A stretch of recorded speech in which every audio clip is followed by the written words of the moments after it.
Hi guys, welcome back to my channel, Postcard Eyes Unfiltered. Now, so I have tried really hard to get this post out there, but I haven't had the time or the convenience to do it because I've got a little one around me when I'm at home, and she's literally so camera, savvy. She wants to be close to me whilst I do my vlogs, and this sort of commentary is not suitable for kids. And I felt, okay, I'm gonna try and do this in my car, and I'll try and tell it as much as I can. If I can do it in bits, I will.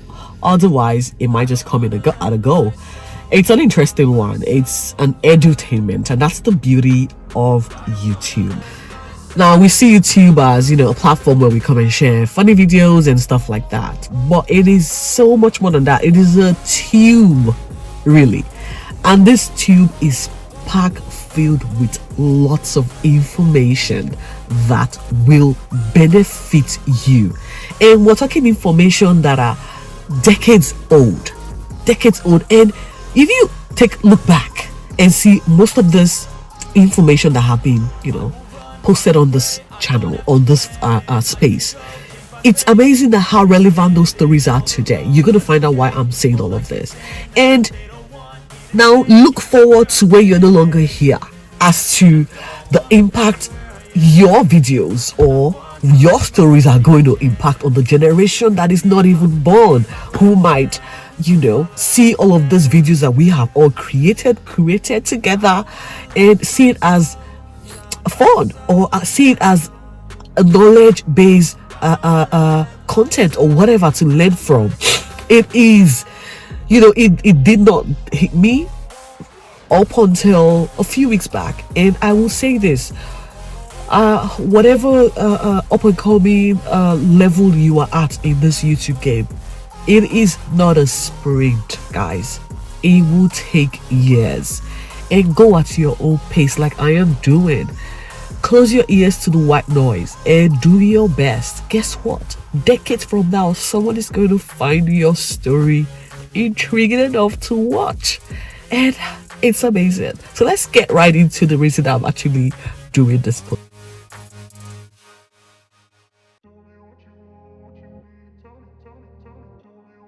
So sorry guys, I am very nasal. I'm still recovering from coronavirus, which is another part of this video. So the last few weeks there's been a trend. I read the story on I watched this content on Sharrell's world on she's an American YouTuber, and she does live. So it was one of her lives that the story came on, and the story was about a TikToker, an influencer on TikTok. I do not have a TikTok account. I feel like YouTube, Instagram, and Twitter is enough for me for now. So she's this particular lady or young girl, shared her story on TikTok, and her name is Gena Tew. So she's, I think, 27 now. When I saw the live feed on Sharrell's world, it was really heartbreaking, to say the least, and I was just very curious to know, all of the circumstances surrounding her story. Basically, I'm going to try and break it down not so literally as it's being told. She found out 2 years ago that she had AIDS, and now AIDS is a precursor to the disease HIV. So obviously she had this condition for a while, unbeknownst to her, and this is exactly why she actually did this created this, or she's trying to create this awareness. So I guess according to her, she was unable to walk, and she had bowel issues. She had the wasting syndrome, synonymous with AIDS, and she didn't really think much of it until she had to get a panel lab work done that then confirmed not only did she have HIV, but it has now progressed to full-blown AIDS. Now, she had lost so much weight to the point where she it was, I think, 20 something or 40 something kilograms. Her legs were so skin and bones. She had no she couldn't walk. Basically, she still cannot walk 2 years post still recovering from the all of the symptoms or the crisis that is AIDS. I really don't know much about this virus, but from her story, she is quite vocal about it. You know, she then went on to tell us all of the progress she has made. She's now in therapy, trying to learn how to walk, but she's also lost vision on her left eye, so she's gone blind. Poor girl. And you know, the sad part of the story was the fact that she still doesn't know how she caught it, because if you've got AIDS, it means the virus has been in your system for close to a decade, and in that time a lot has happened to you. And so trying to, you know, figuratively speaking, look back and essentially find out from where you got it from, it's literally hard work. And now you are literally now in like a deathbed, trying your best to do what you can to, should I say, make a slow recovery, because once you have AIDS, it's a slow, steady progress to, you know, getting your health back to where it was. The takeaway from this was the fact that she had never really gotten tested for anything, and she never considered any of her symptoms to be indicative of her having a virus such as HIV. And you know, when Sharrell's World, you know, gave this live feed, I watched intently and I was so curious. And why you say, someone will say, why are you curious? If you have watched my video on being a hypochondriac, you would understand why. I have got an anxiety issues when it comes to illnesses. Like I am so petrified that it's created this panic attack, and I always want to know, just so that I am ready and, you know, able to understand what is it that is happening around us. We're in a society that has been plagued with multiple viruses in the last decade. We started with the Ebola virus that ravaged Africa, and then before you know it came coronavirus, and now we're talking monkeypox. You know, there's still peer pressure review as it relates to monkeypox, so we don't have all the data to make definitive claim as to the rate or how it is transferred or how it is transmissible onto people. But at the moment, it seems to be dominant in a particular group of society. But again, we wait for the peer reviews to come up as they gather more data as it relates to this new emerging virus called monkeypox. But countries are doing a lot more now. They are trying to create the vaccine drive, you know, to help make it a less deadly disease and a more, you know, manageable one going forward. So back to Gena Tew's situation. After watching Sharrell's World, I then went, because she referenced TheShadeRoom as the newsbreaker. So I said, okay, I'm gonna go onto ShadeRoom. So I went to ShadeRoom and, you know, followed up on the story. It was the same thing. Now I couldn't go to TikTok because I don't have TikTok, so there was just trying to get Gena Tew's story as she said. It was a bit hard, but what I did was followed all of the news feed. I did link to TMZ on YouTube. Again, just follow these channels, and you might, if you've not heard about Gena Tew, just follow these channels. As I mentioned, Sharrell's World, the Shade Rooms. You go down maybe a few weeks back, depending on where you get this post. Just be patient, scroll down to their post, and you would come across the story.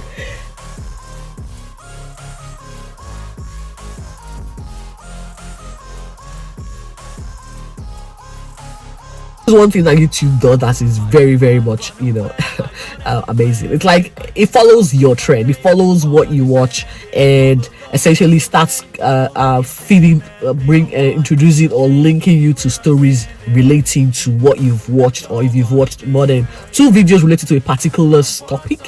What YouTube does, the algorithm picks up on it and just start pumping related stories onto your timeline. And that's exactly what has been happening in the last couple of weeks now. And I was like, okay, why is YouTube doing this? I don't want to see all of this, you know. But then I said, nah, I am going to start reading up on HIV, because I know coronavirus in the last 3 years we've been talking about coronavirus, but guess what? HIV is still there, prevalent. People are still getting infected. It is 2022. I know it's not like it wasn't a pandemic as it was in the 80s before I was born, right? But it is still something that is still killing people. It is still highly infectious, and it is not a disease that it has a cure. It's a disease that is, once you get it, you're going to be living with it for the rest of your life. As far as I know, there isn't a cure yet.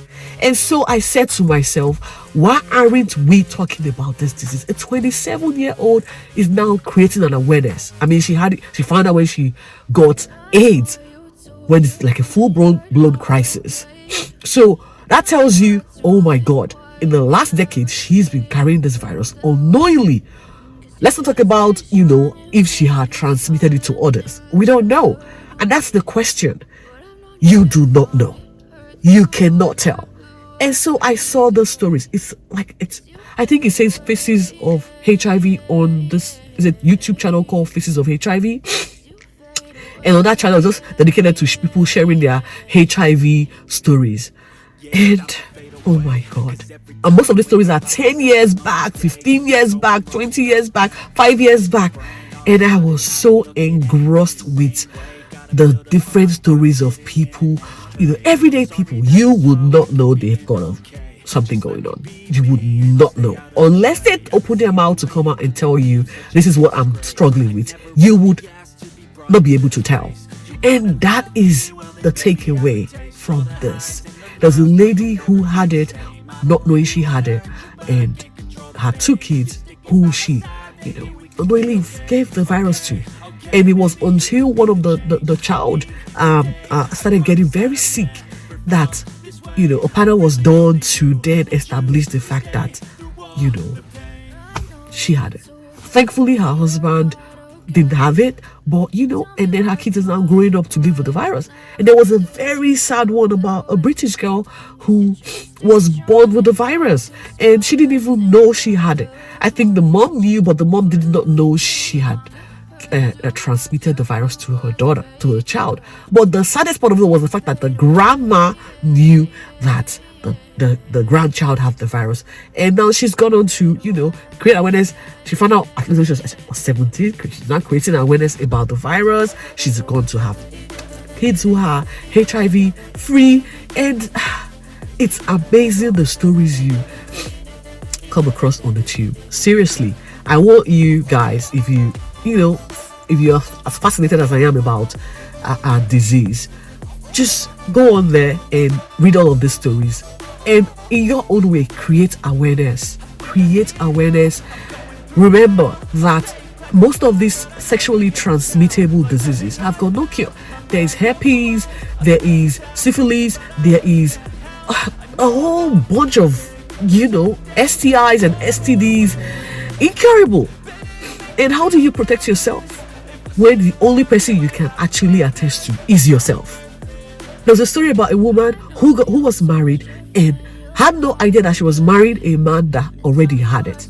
And the man did not disclose his status to the wife. The way the wife found out was really sudden, that she had to literally fight her way to find out, because according to her, it was illegal for a medical practitioner to disclose a spouse's medical records. Again, I work in the health sector, so I can understand the need for privacy and confidentiality, and that is sacrosanct in everything that we do. And so, she literally had to fight tooth and nail to be able to get her husband to disclose to her that this is what he had, and he had multiple other illnesses to go. So it was hard for her to even be able to say, this is exactly what my husband had. Poor lady. And these are stories, more stories that you will find on the tube. I just do your research, and you will come across all of these stories. And so the takeaway for me, as I've said multiple times here, is the fact that you cannot be able to tell that someone has got a deadly disease or a deadly virus just by looking at them face value. And even when they tell you, it still might not be the truth. And so it's hard to tell. And that leaves the onus back on you to constantly make sure that your health, you are on top of your health. So you're going for the regular checks, you're constantly monitoring the slightest of symptoms to be able to detect, because early detection to most of these diseases that have got no cure is actually life-saving, because you can be able to manage your health. I am hopeful that we don't come across people who will do us dirty. But not knowing your status is worse off.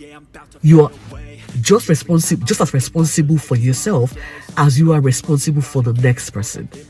And please, your health is your wealth. Let's be conscious of our behavior, how we treat ourselves, how we engage in whatever we engage in. You know, there's no judgment in all of this, but the take home should be, how am I protecting myself and protecting those around me? Gena Tew has started the conversation in 2022. Brave girl. I am pretty sure she's lost a lot of friends following her revelation. And we should get this conversation going. Monkeypox should not read the endemic that is HIV and AIDS. Your kids should very well know all of this. Believe you me, you will be surprised as to how much they know. And you saying, oh, they're so innocent, I'm going to protect their innocence. No, you are doing them a disservice by thinking they do not know. They know. And so get that conversation happening. The conversation about the story about the lady and the babies who were born with HIV. And I was telling myself, what, unknowingly you can see a newborn baby, you know the newborn baby vibe, where you see the baby, you want to go home and touch and kiss and do all of that, and you have to be careful because you don't know what their parents are carrying. I'm not saying all newborn baby have got anything, not saying that, but I'm just saying you do not know the health history of anyone, and that is where you have to be careful. You have to be very careful and conscious. I am hyper conscious in things like this. Oh, I've got my anxiety issues going. So if I'm gonna put up the hypochondriac link story, so you can check up on that, and then you can get a little bit a backstory as to why I am very, very curious and interested in diseases as it relates to the society we live in. In Africa, it's not exactly a disease that you have and you can actually say you manage properly, because poverty can affect you getting the right medical help or the right medical treatment or the right medical intervention. And so it's still plaguing Africa. I left Africa 6 years ago, and in my head constantly the thought about AIDS disappeared or HIV disappeared. Well, it's still there. It's still there. And I'm going to be reminding myself every day by taking my time to watch most of these stories on YouTube, just to get more insight and be an ambassador for change. That is exactly what you need to do. Be an ambassador for change, create awareness around you, have that conversation, let it be constant. Make sure you are on top of your health. Early diagnosis to every ailment is key to living a long life, or to living your best life whilst managing a deadly illness. And so guys, I really thought I was going to have like a 20 minutes long chat, but apparently not. Gena Tew has indeed started a conversation. Brave girl. Go read her story, check her story out, and I hope that you gain something from her story, like I have done, that has propelled me to do more research on diseases that plague us in the 21st century. Until next time, where I come on here and do some fun upload, stay safe. Let me just get into work now because I think I'm running late. Bye guys.